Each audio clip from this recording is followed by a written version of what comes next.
and welcome to another Smaulgld live stream. It is Monday the 9th of September 2019 and today's topic, killer silver. Yes, silver is a proven killer. And a recent story in Silver Institute highlights silver's lethal properties. And this story comes to us from Silver Institute. It's entitled, Silver Keeps Bacteria from Forming on Dental Implants. Now, this is just another in a long line of stories we hear about silver having antibacterial properties. And in this case, they're reporting on titanium implants are what people use for dental work. However, the article goes on, despite best practices, the risk of infection and inflammation exists. Now, the danger with having dental implants and getting infections, that bacteria can enter the bloodstream and can cause issues and can even kill you. And that's where silver comes in. Scientists at the Faculty of Dentistry, University of Debrecen in Hungary have tested using silver coated implants on the titanium, and of course the results show that the staph infection and other bacteria that were on the implants were basically killed pretty quickly. Now, this is just another example of silver's antimicrobial properties, but we do have some others. The Silver Health Institute has indicated that they've done research, but before we get into that research, this is not something that's new at all. In fact, we've heard stories, some people think they're wives' tales, but they're not, where women would put a silver dollar in milk to preserve it over time before the days of refrigeration. Pioneers and settlers would do the same with silver in barrels of water to make sure that the water was safe to drink. And so silver has long been known as having these properties. What's interesting is that it's almost considered a poor man's antibiotic, which is strange because it is so effective in killing bacteria. Indeed, according to the Silver Health Institute, they're saying that it is the most effective. So, for example, they tested it against 7 different bacterias, the staph, the bacteria that causes the staph infection, the bacteria that causes streptococcus, candida, which is a yeast infection, E. coli, salmonella, a bunch of different pathogens. And with their structured silver, the kill rate was anywhere between 9.89% and 99.99%.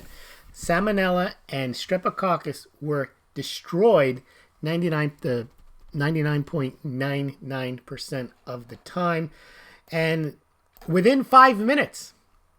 So this is scientific proof that silver is so effective. So you wonder why they spend so much money on all these different antibiotics and antibiotics that are resistant to antibiotics when silver seems to do the trick.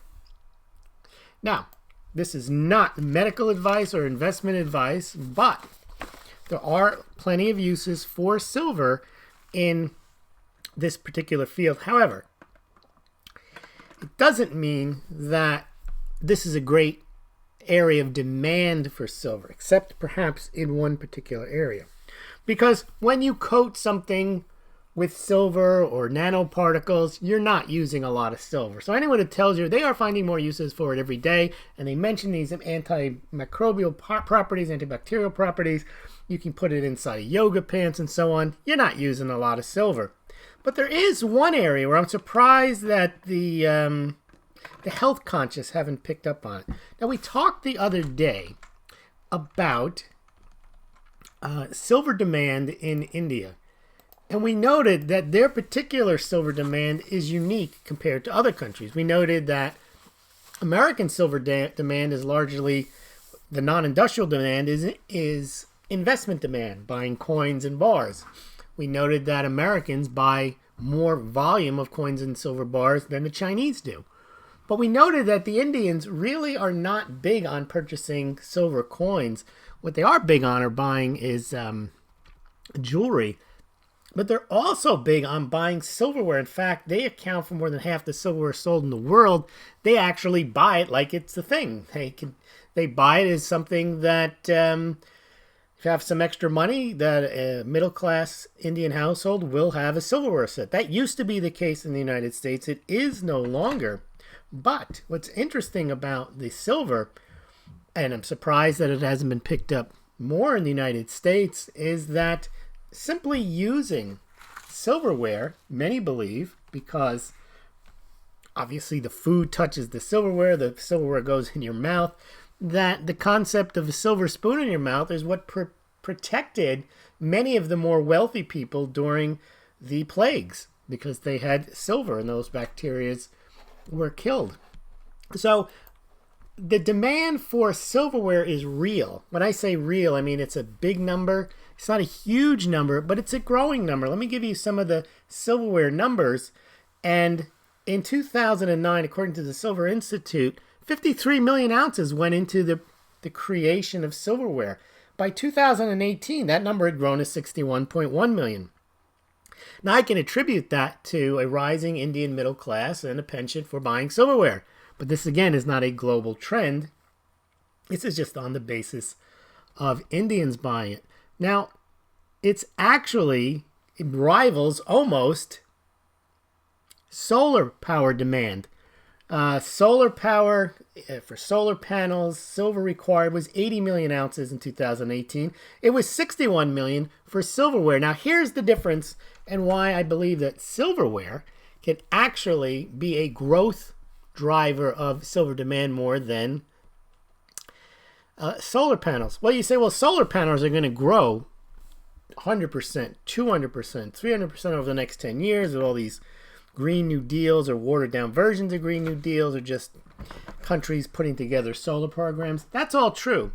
But here's the difference with solar demand for silver and silverware demand. Maybe some of you have already figured it out. When you produce solar panels and you are a manufacturer, what do manufacturers do all the time? They try to use less and less silver in their products. So they come up with ways to thrift, to maybe use less silver, nanoparticles, combination of silver, or even substitute it entirely. However, so even if you grow, and we've seen over the past 10 years, massive growth in the solar industry in terms of total solar panels being produced, but we have only seen a growth since 2011 from 68 million ounces a year to 80 million ounces a year in 2018. So not a big growth area because you got smart people on there innovating, trying to figure out how to use less and less silver, because solar energy is already a form of energy that isn't quite efficient or effective. If it's going to cost a lot to make the panels, it's going to be a non-starter. So they've got to cut cost everywhere they can. However, silverware, you cannot say you can. There is no substitute for real sterling silverware. You can try to make it less silverware, but then it's not silverware. You can make the pieces smaller. That's not going to fly.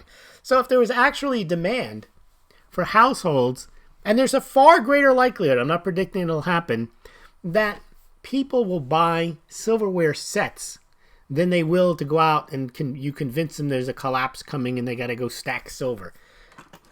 Think about how many channels are out there yelling and screaming, you got to stack silver. Silver's an investment metal. Silver's been money for 5,000 years. All the stuff you hear about silver. And we see silver investment demand not really growing. In fact, we see U.S. mint sales kind of flatten out. Well, that's because that appeal is only going to reach a certain number of people, a certain type of person who is prone to that type of pitch. Maybe someone who likes to prep, somebody who follows economics. But think of, if you're a silver stacker, think of how many people's eyes glaze over when you mention silver. Like, okay, all right, go back and put your tin foil hat on. But buying silverware, that's not the same. That doesn't have the same, and people can just understand it. It's It's nice looking, it's beautiful, it harkens back to older times, and maybe it's might have some health benefits in having silverware. So I think that's a possibility. We are seeing it in India. We are not seeing it in the rest of the world, but it is, I believe, a potential growth area. Now, the other thing about silver, and I'll leave links to all these articles, you can do the research that I just quickly looked at, is that silver does tarnish. Here's an example. It doesn't destroy the silver. It's just that they're coming up with ways of figuring out how it tarnishes, maybe how they can stop tarnishing. But that is silver. And it doesn't destroy the antibacterial properties of the silver. It's just what happens to silver. But it is something that makes the news from time to time, and it gets a lot of people excited. But I don't think that coating medical devices, dental implants is really going to be a big growth area. But I do think that the understanding that silver really is a killer of bacteria, and a really effective killer of bacteria, could cause people, I mean, if it would require some marketing to get into silverware. But, you know, as we say, this has been known from the pioneers to the Greeks to housewives, that silver is a really good antibacterial, probably the best. I mean, it's proven scientifically. I'll leave a link where actually they'll show you a video on the Smaulgld website. I'll leave a link where they'll show you a video of the silver actually killing the bacteria. And again, it happens quickly. So I'm just surprised that more people have not caught on to the health benefits of silverware. Now, silverware, which is interesting, if anyone wants to take me up on this business opportunity, I'm not going to do it. But the problem with silverware, I was just looking online. I said, you know, it's probably a great idea. Maybe you should get silverware. Well, silver is expensive, but not because silver is expensive, but because they charge a lot to fabricate silver. I was looking on a website, Silver Superstore, and even though they've marked it down, there's a craft to making silverware. There's silversmiths, and I'm not taking anything away from them, but it's not like you're buying it by the ounce. Now, you can buy at your local coin shop occasionally silverware pieces, but they're going to be not complete sets. Obviously, if a set makes it worth more, because unless you're living in a college dorm, you don't care, and those pieces are going to go away anyway. But generally, people who buy silverware want it for their more formal wear, and they don't want to have a mix and match set of silverware. But I'd imagine the business opportunity is, I know they sell jewelry now. I think it's the gold money people. They sell a thing called meme or something. They basically sell the bracelets and the necklaces at something close to a decent fabrication premium. So it's no different than if you're buying the gold coin fabrication charge. I'd imagine somebody could market silverware, just your basic pattern. You don't have to do, most silverware, if you look at it, is quite ornate and meant to be. It's a very beautiful type of, it's tableware, and it's not just meant to look bland. But you know, silverware, even in the most blandest of, I have right now one of the cheapest forks I could have. It just is stainless on the back, and it has just square cut at the top. I'd imagine you can make silverware, actual sterling silver pieces that look like this cheap fork that I have, but make them out of sterling silver and charge on weight, and a fabrication charge.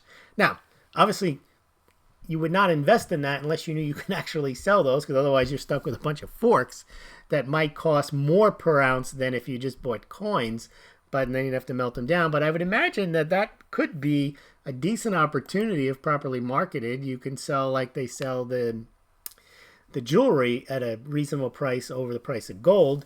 Well, you might be able to do the same with silverware. And I was looking at the prices of it. They're too prohibitive.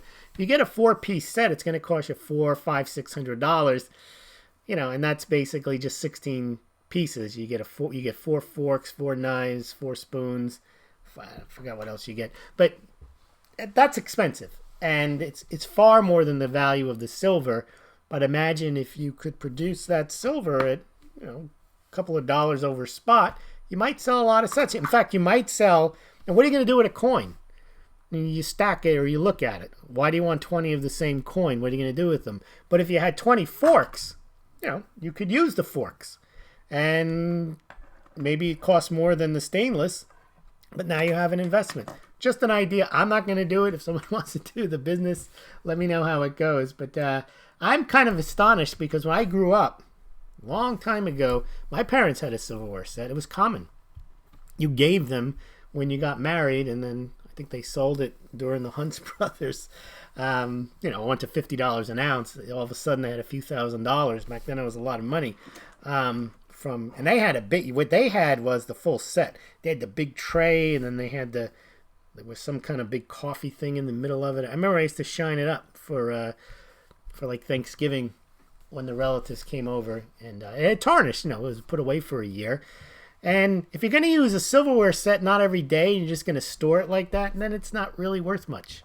I could see how they get rid of it because if you don't use it. But if you have silverware that's just basically to use every day, and you're using it just because you're willing to pay a little extra for silverware that one day you could sell, whereas try selling an old fork, an old stainless steel fork. I mean, I'm not sure that you can. And you're going to have to buy forks and knives and stuff. And yeah, you may pay a premium on the silverware, but it is an investment if you look at it, as long as you're not paying 10x, 5x the price of silver for it. All right, let me see if I got anything else for you. By the way, on Smaulgld.com, I'll have all these links so you can see the scientific surveys that they did or the experiments to show how silver basically within 5 minutes kills 7 pathogens, which I think is quite incredible. Let's see what you guys are saying in the comments. Then I got to see if I can prepare for another live stream tonight. All right, what do we got here? We got some people in the live stream. Yeah, I apologize. I was on at 4 o'clock. DW says hello again, and then I had an echo, and I couldn't get rid of it, and it was just looping. I was trying to talk, and I just kept hearing the silver music playing. Okay, Chris Martin. Hey, I finally made it to a live chat. Well, welcome, Chris. Good to see you. DW, silver is good for dental plants? No, it wasn't that silver was good for dental implants. They use titanium, but silver is good to coat the titanium, and it's therefore good for dental implants to prevent bacterial growth. So if I don't have implants, should I sell a silver dollar? There you go. All right. Hello, Chris. Chris is here. All is one now. AUAG. I use a silver spoon when I mix sugar with my coffee. That's nice. It's amazing how many different items have been made from silver. What percentage of silver forks are silver? How much other metal? Okay, so generally, silver forks, silver is sterling silver, so it's going to be 92.5, I think, is 92.5% silver, and the rest is generally copper or some other mixture of metal. So when you buy sterling silver, it's actually of a higher percentage than your pre-1965 coins. So you can trade it for scrap. And that was my point. If you can make silverware, basic silver, I'm not talking about fancy Dan silverware, but just silverware that you could eat with, you can use, silver cups, nothing fancy. You've got a 92.5% metal, and you've got a certain weight to it. And the question is, can you produce it in a form relatively inexpensive so that you can sell it and people would buy it and the price wouldn't be prohibitive? Because, look, if you're going to buy silver coins and bars, personally, I'd rather buy silverware if it was cheaper than buying a bar. And if you're going to buy 10-ounce bar, 20-ounce, yeah, you're stacking and so on. But at some point, how much are you going to stack? Maybe you put it in the silverware. Yes, silverware is 0.925. That's right. Sean Mahoney says, yo, Big Lou, what's up? Silver, love you, man. Well, nice to have you, Sean. And yes, and Jake must be around my age. He says he remembers cleaning the silverware before Thanksgiving dinner, and I do as well. And I know that silverware set is long gone. And it really, you do a good job on that. It really does shine up. And silver is indeed a beautiful metal. It's the most reflective metal. It's the most conductive metal. And I'm just surprised that it has gone totally out of vogue. You know what you probably need? In this country, the wealthy are going to have the silverware and the rest of the people are going to starve to death. No, what you need, I think, to happen is you have a movie, something in the popular culture where someone makes a note or they have silverware and they use it and then it could come back. That's what fashion's all about. A lot of it has to do with movies and culture and so on. I don't know why people, I get, maybe it was the Hunts brothers. Everyone sold in the 1970, 1980 run-up, and then they never replaced their silverware. They thought that was a one-off windfall, and then people held on to their silverware.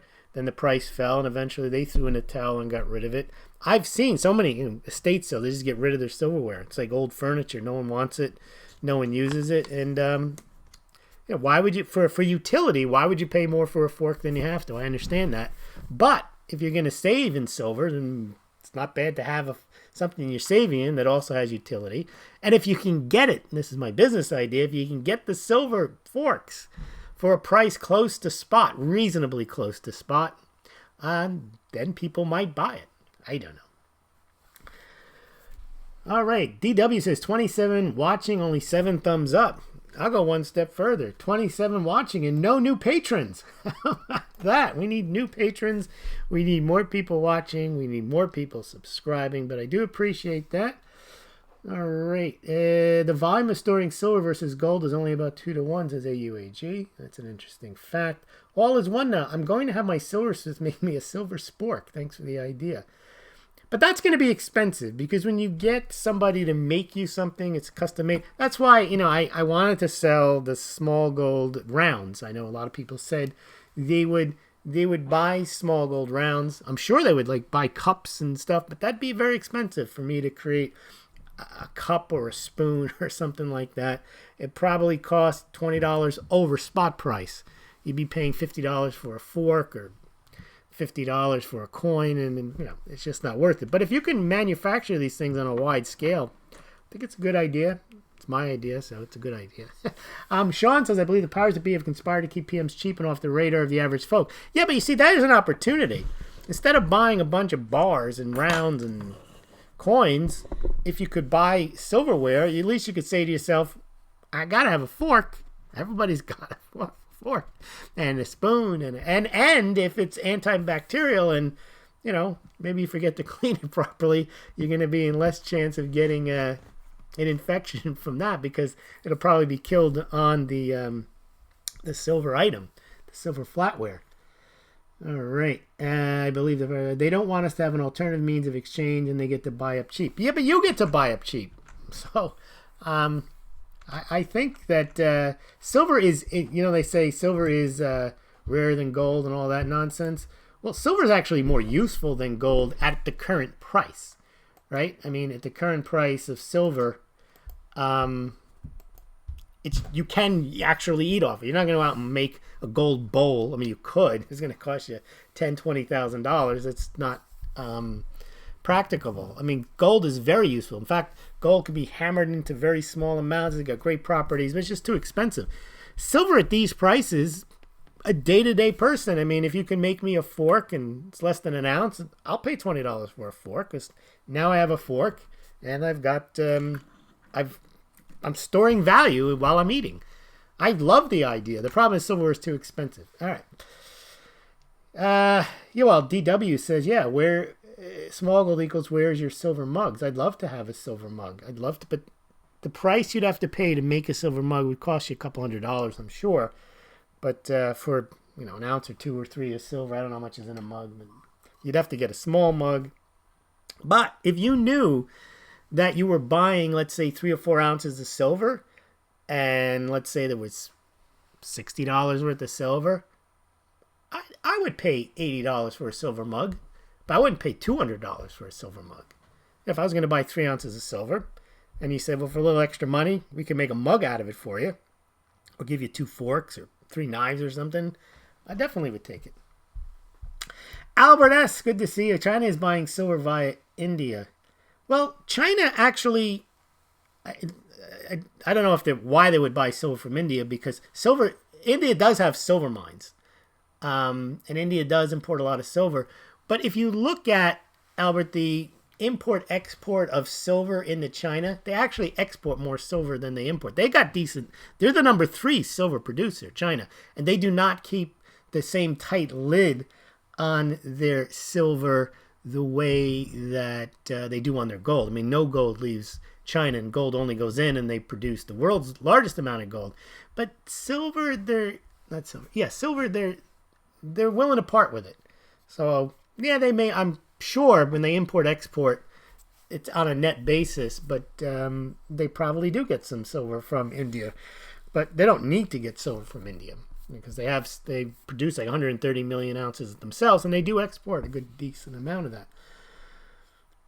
Yeah, I'll ask Backyard Bullion if you can make fork mugs. Well, please do. If I can get a list of people that are willing to buy silver items, small gold items for a little premium, it's worth it. But if it's going to be 2x, 3x the price, that's fun. But it'd be nice to get something that you could say to yourself, I can justify this. There's a small donation involved, but there's also some value. And worst case scenario, I throw it in the melt bin when silver hits $50 an ounce, and then everybody wins. You can drink out of the cup or use the silverware for however many years until it gets there, and it's a nice thing to do. But I don't think it's worth it for overpaying.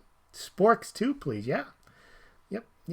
All right, everyone. Well, hopefully I get something together for you guys tonight, and anything else, we'll see you later.